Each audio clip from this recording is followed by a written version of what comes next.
Hey folks, Luke here with That's Just Gaming, and I'm here with another entry in my diary of an indecisive gamer. So without further ado, let's get stuck into it. It's been a relatively focused week for me. Instead of flitting between a myriad selection of games, my attention has been mostly divided between two.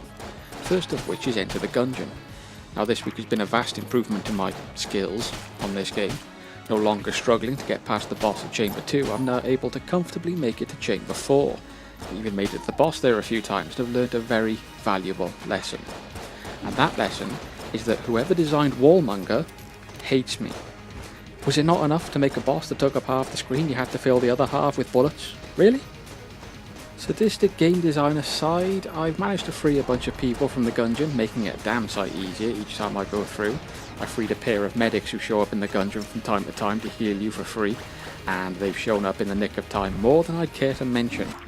But I think the thing that keeps me coming back to this game, aside from stubbornly refusing to let it beat me, is seeing the new guns I'll find. Admittedly, not every gun is amazing, but I can usually find a use for them some way or another.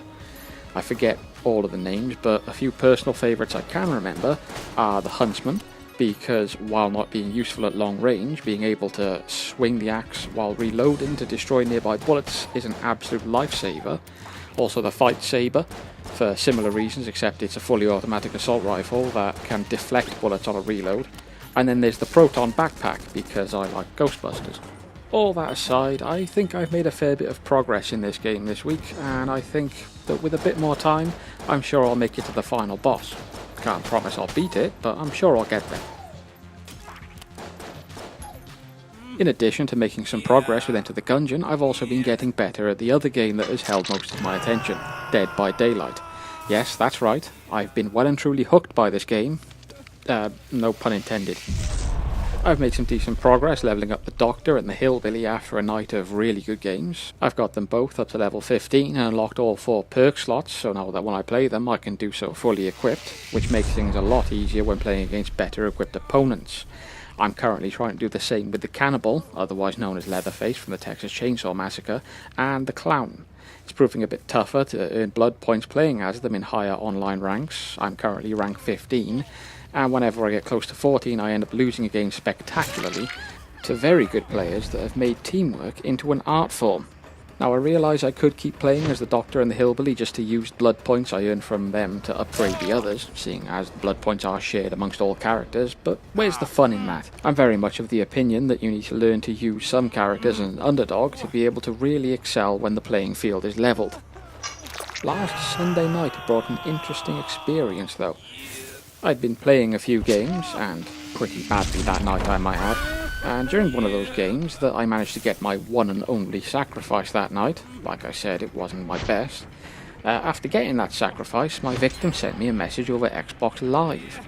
I was in the middle of another chase when it popped up, so I didn't read it until after the game was finished. However, when I did read it, all it said was, "Why did you have to camp and tunnel us?" Now, I've only been playing this game for a couple of weeks, so I'm not sure what they meant. I'm aware that in a shooter, camping refers to someone who would stay in one place to get easier kills, like sniping from a tower or hiding behind a door with a shotgun or something like that, but I really couldn't see how it applied here. I sent a message back explaining my ignorance, but alas, received no reply. Curiosity got the better of me, so I googled the terms and found the information pretty quickly. Camping refers to a killer that will stand guard and watch a survivor die on the hook to make sure they don't get rescued. And tunnelling means to focus your efforts on one survivor until they're dead, and then move on to the next one, rinse and repeat. Now I don't remember that game playing out like that, so I took the opportunity to take a look back through the game footage. In fact, that's the game footage that I've got playing for you right now. So I think it's fair to say that I was in no way tunnelling, and while I wouldn't say I was camping at all, I can sort of see why they might think that. It's been a strategy of mine since I first started playing to patrol the area around the hook for a little bit after hooking my first victim, just to test the loyalties of any comrades in their game. If I find someone nearby, then it's probably safe to say that they'll keep trying every time I hook one of them, so I won't stray too far in the future. If, however, they continue to work on generators and come to their teammates' rescue later, then I can cast a wider net in the future.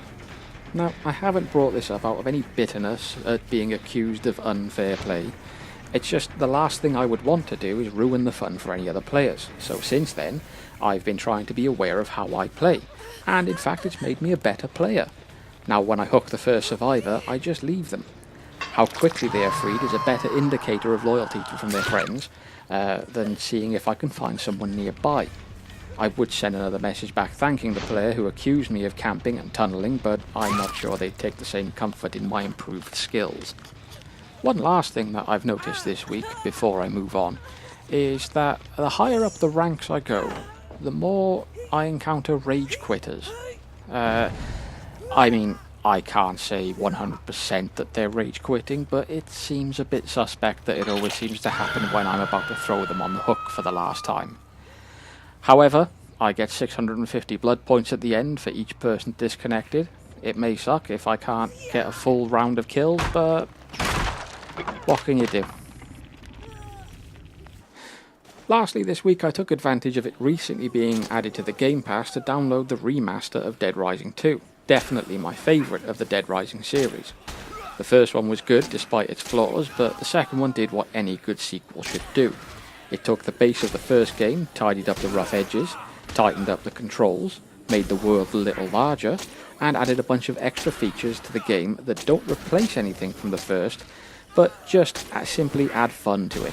I played it for a couple of hours last night, and while I don't really have much to say about any exciting gameplay this early on, it has been nice to play an old favourite. I've forgotten most of what I learned the first time I played the game, so it's been fun when I find something that jogs the old memory. Like finding the combo card for the tenderizers in a movie poster. All in all, it's been a fun but focused week.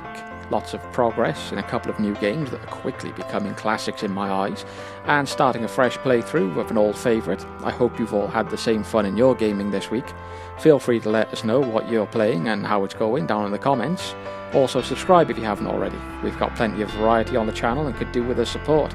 Regardless, as always, thanks for watching.